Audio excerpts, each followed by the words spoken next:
आज बदलती जीवन शैली बढ़ती उम्र के साथ साथ नई बीमारियों को भी आमंत्रित करती है। ऐसे में स्वास्थ्य की तरफ ध्यान देना बहुत महत्वपूर्ण है।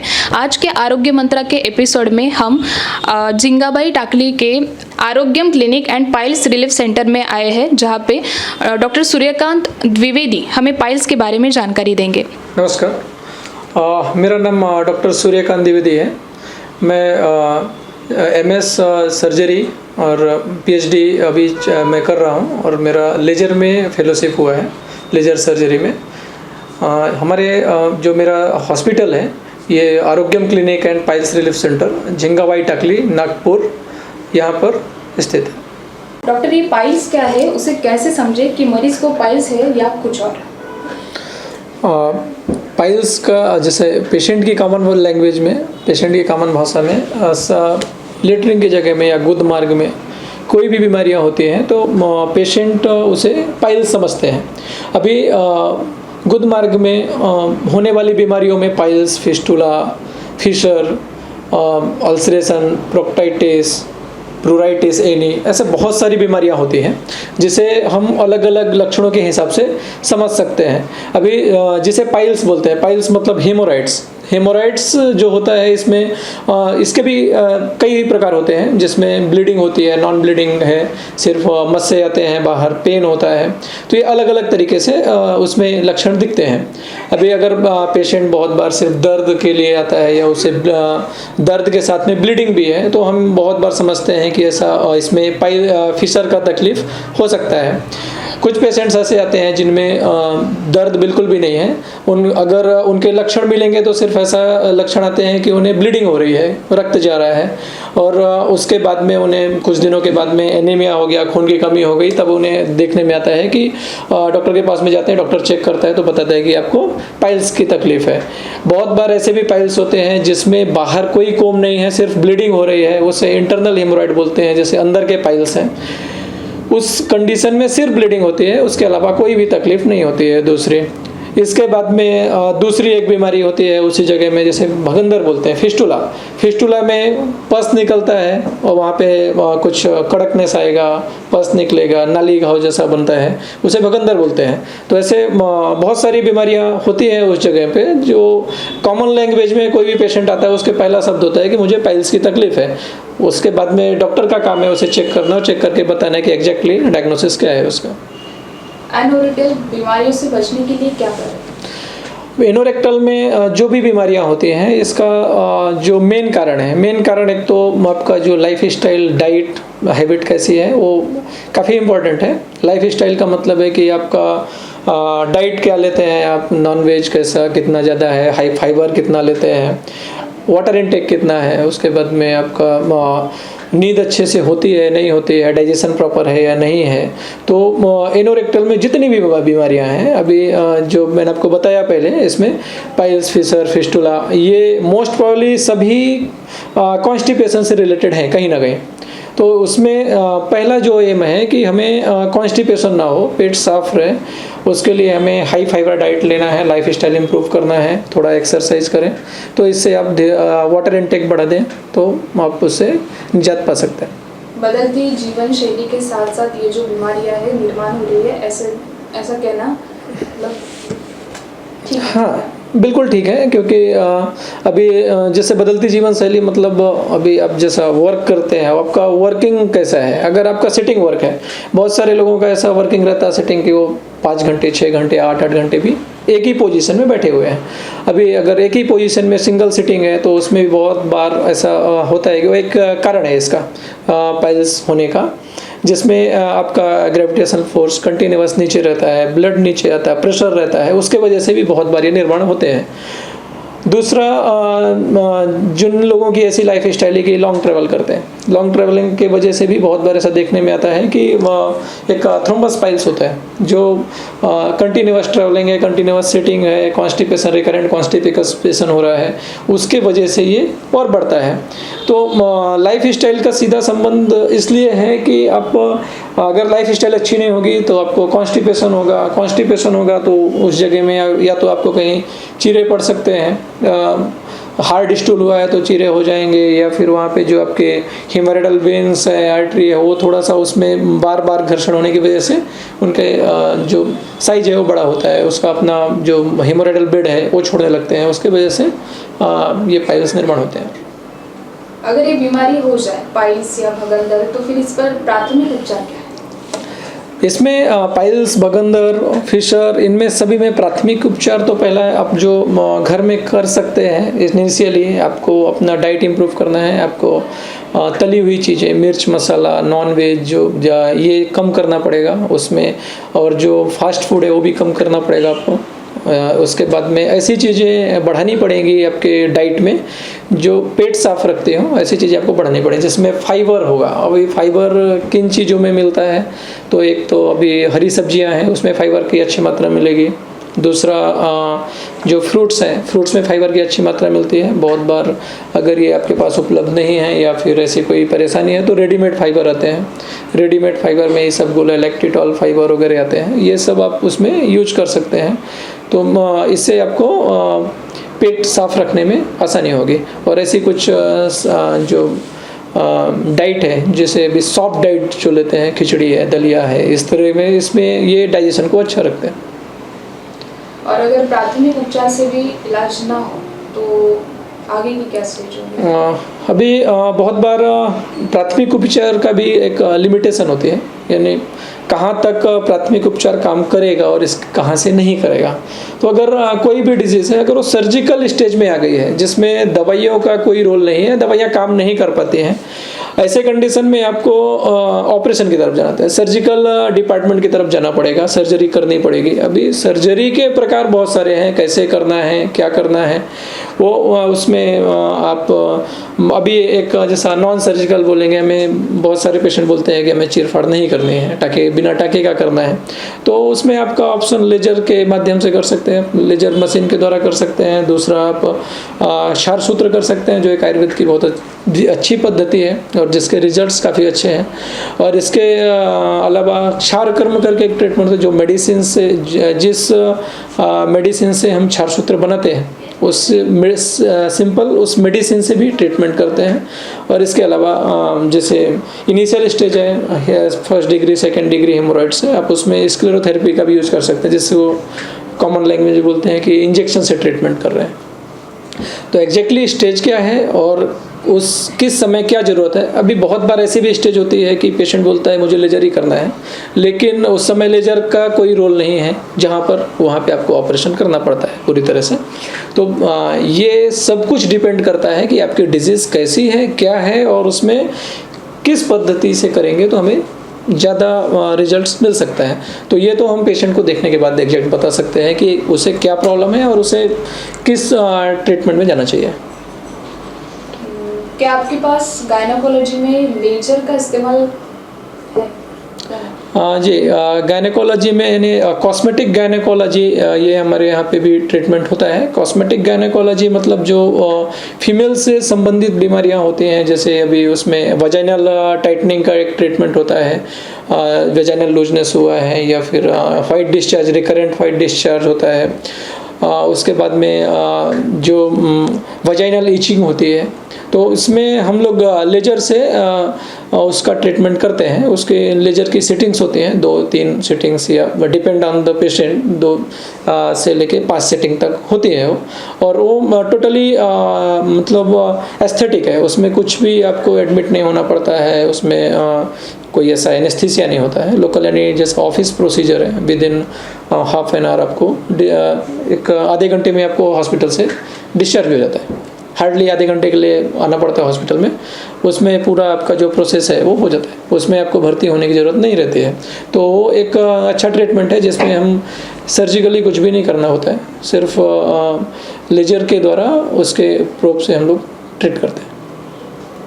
पाइल्स, इस बीमारी पर प्राथमिक इलाज भी हो गया, आपने जैसे बताया वो भी हो गया, ऑपरेशन भी हो गया, और इसके बाद भी अगर पुनः वो बीमारी हो तो इस पर क्या इलाज? हाँ, ये सबसे बड़ा क्वेश्चन रहता है पेशेंट का कि मुझे अगर मैंने ऑपरेशन कर लिया तो ऑपरेशन के बाद मुझे बीमारी कब से हो जाएगी, फिर कब होगी, दोबारा कब हो जाएगी। तो ऐसा मेडिकल साइंस में वही बीमारी फिर से नहीं होती है जिसमें हम समूल नष्ट कर दें। समूल नष्ट करने का मतलब है कि आपकी अगर उंगली में फोड़ा है, उंगली ही काट देंगे तो कभी होगा नहीं, राइट। अभी अगर उस उंगली को काटा नहीं है, सिर्फ फोड़े को ट्रीट किया है, तो फोड़ा आजू बाजू या कहीं पे भी हो सकता है रिपीट। तो ये हकीकत है कि अगर हम जैसे पाइल्स का ऑपरेट करते हैं या कोई भी बीमारी रहेगी उसमें, एनोरेक्टल में कोई भी बीमारी रहेगी, वो उसमें रिकरेंस के कुछ % चांसेस होते हैं। अभी ये ना हो इसके लिए क्या कर सकते हैं? ये ना हो तो एक जो मैंने आपको बताया कि हम लोग क्षारकर्म यूज़ करते हैं।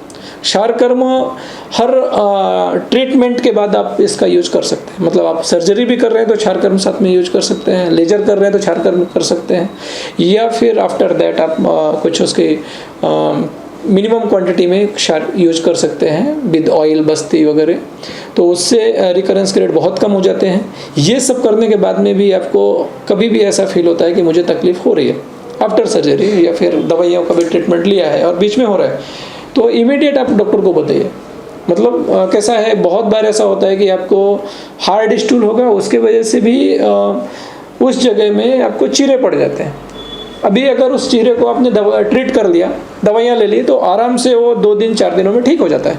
अगर आपने उसकी दवाइयाँ नहीं की, आपने क्या किया, दर्द की दवाई खा ली, कुछ भी खा लिया, और आपको ही नहीं पता कि एग्जैक्टली वहाँ पे हुआ क्या है, उस कंडीशन में वो बीमारी बढ़ जाती है। ये बीमारी ऑपरेशन कोई 1 दिन 2 दिन के पेशेंटों का नहीं होता है। यानी अभी आज तकलीफ हुई और कल ही ऑपरेशन हो गया, वैसा बहुत कम होता है। वैसी एक ही सिचुएशन है कि आपको फोड़ा हो गया हो लेटरिन की जगह में, उसी कंडीशन में आपको ऐसा होता है कि भाई 2-3 दिन का ही हिस्ट्री है। अदरवाइज सभी जो ऑपरेट होते हैं पेशेंट, पाइल्स, फिशर, फिस्टुला, इनकी हिस्ट्री बड़ी मिलेगी आपको। यानी किसी को 1 महीने से, किसी को 2 महीने से, किसी को सालों से है। तो उसमें एक पेशेंट क्या करते हैं कि पेशेंट ने दवाई खाया, किस बात की दवाई खा रहे हैं? आपको ये कैसे पता है कि आपको पाइल्स है, फिशर है या फिस्टुला है, या उसके अलावा एक और बीमारी होती है पाइलोनेडल साइनस?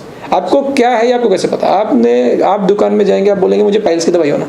जैसे कि हमारे पास भी पेशेंट आते हैं, वो बोलते हैं हमें पाइल्स का इलाज कराना है, ठीक है। अभी पाइल्स है कि नहीं ये तो मुझे भी नहीं पता, राइट। तो ये वो पहले से ही एक मेंटल स्टेटस है कि पाइल्स हो गया है या नहीं है, ये तो हम भी देखने के बाद बता सकते हैं, चेकअप करने के बाद बता सकते हैं। बहुत बार ऐसा देखने में आता है कि पेशेंट ने सालों साल डॉक्टर को दिखाया ही नहीं और दवाई खा रहे हैं, और उसके बाद में समझो डॉक्टर को दिखाया भी तो चेकअप नहीं कराया। मेरे पास भी ऐसे बहुत सारे पेशेंट आते हैं, एक आधी फीमेल आएगी समझिए, तो वो अगर साई है नहीं दिखाना है तो हमारे सेंटर में हम दवाइयाँ भी लिखते नहीं हैं। यानी मुझे ही नहीं पता तो मैं दवाइयाँ क्या लिख के दूंगा, मैं उसको दवाइयाँ दे नहीं सकता। तो इसलिए ये बीमारी के लिए शर्माने की ज़रूरत नहीं है, वो तो आपको ट्रीटमेंट कराना पड़ेगा। अभी नहीं करेंगे तो कुछ दिनों बाद कराना पड़ेगा। तो ऐसी कंडीशन में सबसे बेटर ये है कि आपको जब भी तकलीफ होती है, आफ्टर सर्जरी भी, ऑपरेशन के बाद में भी, तो आप डॉक्टर से मिलिए, कंसल्ट करिए। आप डॉक्टर से बात करेंगे, दिखाएंगे, तो डॉक्टर आपको उसके बहुत सारे रास्ते बता सकता है जो बिना ऑपरेशन से आपको ठीक करते हैं। अगर यही बीमारी फिर से बढ़ जाएगी तब ऐसा होता है कि फिर से ऑपरेशन करना पड़ रहा है। तो उस कंडीशन को बचाने के लिए हमें उस जो प्रिकॉशंस डॉक्टर ने बताए हैं वो लेने चाहिए, और हमें अगर कभी तकलीफ होती है इन फ्यूचर तो डॉक्टर को तुरंत कंसल्ट करना चाहिए। आपने जैसे बताया कि बहुत दिनों के बाद पेशेंट आते हैं, मतलब वो खुद डिसाइड कर लेते हैं कि उनको पाइल्स है और वो दवाइयाँ लेते हैं बाहर जी। तो उसका रिएक्शन हुआ है क्या किसी पेशेंट पे? ऐसी केस आई है क्या?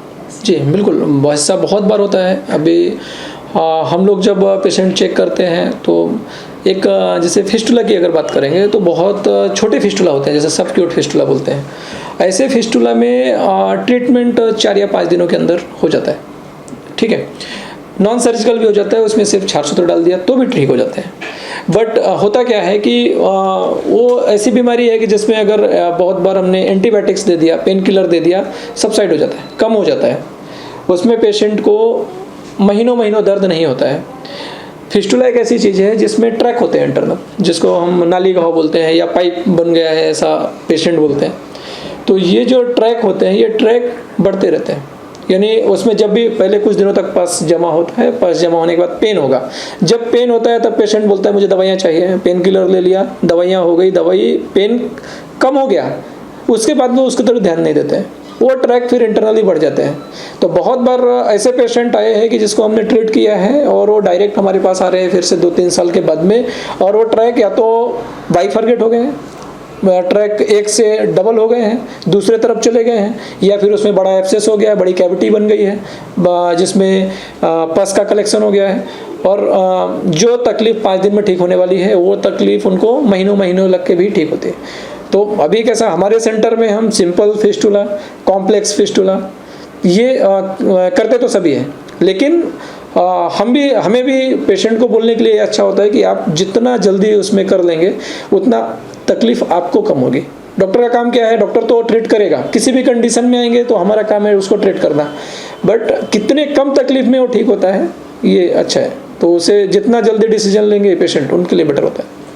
इस बीमारी के लिए एक निश्चित जो ईयर जिसको ये बीमारी ज़्यादा से ज़्यादा प्रमाण में होती है, मतलब एक निश्चित अभी देखिए पहले तो ऐसा होता था कि जब ओल्ड एज पेशेंट हो गए या फिर आफ्टर 40-50 ऐसा रहता था कि ये बीमारी ज़्यादा देखने में आ रही है, पाइल्स हो गया, भगंदर हो गया, बवासीर हो गया, जो पुराना था, यानी यंगस्टर और बच्चों को तो बहुत कम दिखती थी।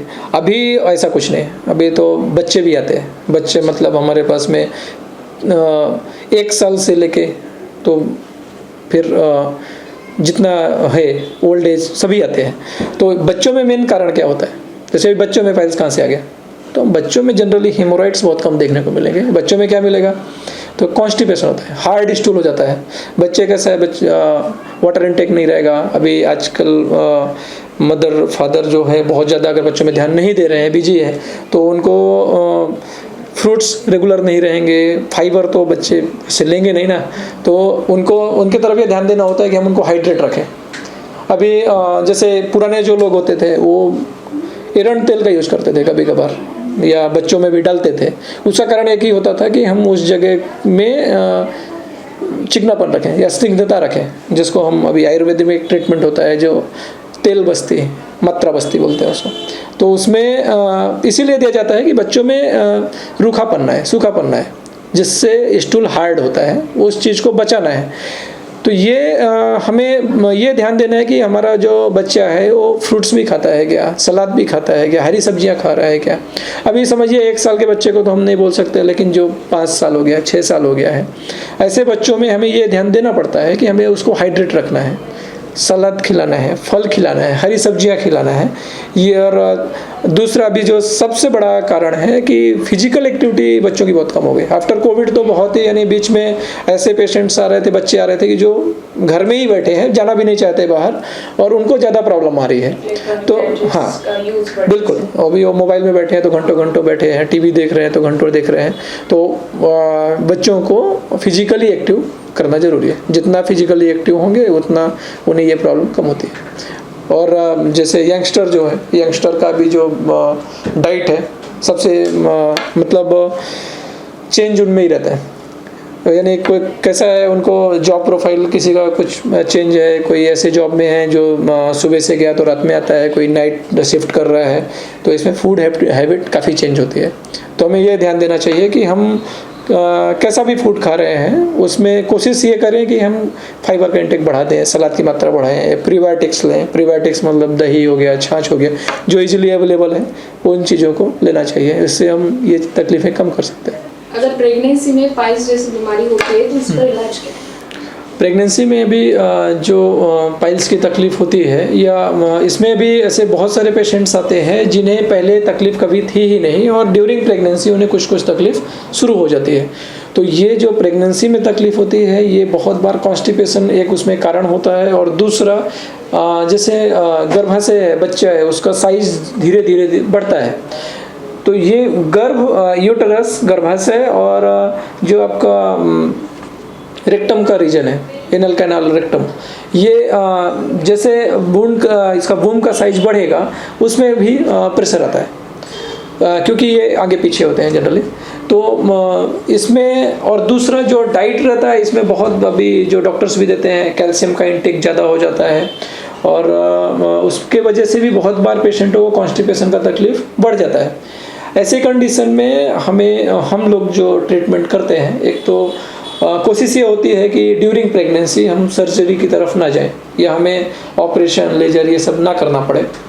तो उसके लिए कुछ हद तक हम लोग मात्रा बस्ती का यूज करते हैं और एक घी का भी बहुत बार उसमें यूज करते हैं ओरल, जिससे कॉन्स्टिपेशन या रुक्षता जो है वो कम हो जाए। अगर ऐसी कंडीशन आती है कि हमें ऑपरेशन करना ही पड़ेगा तो हमारे सेंटर में हम लोग ड्यूरिंग प्रेगनेंसी भी कई ऑपरेशन कर चुके हैं। जैसे जिन्हें तकलीफ है, अभी ऐसी कोई इमरजेंसी है कि ब्लीडिंग बंद ही नहीं हो रही है या पेन सीवियर है जो पेशेंट सहन नहीं कर सकता है, ऐसी अगर कंडीशन है उस कंडीशन में ऑपरेशन किया जा सकता है। और सेफली अभी जैसे एनेस्थेटिस्ट जो है हमारे साथ में जो गायनेकोलॉजिस्ट है उनसे कंसल्ट करके और फिर हम लोग वो प्रोसीजर करते हैं। तो उस कंडीशन में ऐसा नहीं है कि हम कुछ कर ही नहीं सकते हैं। ऐसे जो हम लोग इनिशियली मेडिसिन देते हैं, मेडिसिन से कोशिश करते हैं। हमारा भी ये सोचना होता है कि ड्यूरिंग प्रेगनेंसी जितना कम से कम मेडिसिन में या बिना तकलीफ़ के हम उसको ठीक कर पाएँ वो बेटर होता है, क्योंकि इसका इफ़ेक्ट मदर में और फीटस में दोनों में आता है। तो अगर मजबूरी है उस समय ऑपरेशन तो करना ही करते ही हैं, अदरवाइज दवाइयों से ही ठीक करते हैं। आज हमने आरोग्य मंत्रा के एपिसोड में पाइल्स की बीमारियों की जानकारी डॉक्टर सूर्यकांत द्विवेदी, जिनका Arogyam clinic and piles relief centre Zingabai Takli Nagpur में है, उनसे ली। इसी तरह नई बीमारियों की जानकारी के लिए देखते रहिए आरोग्य मंत्रा।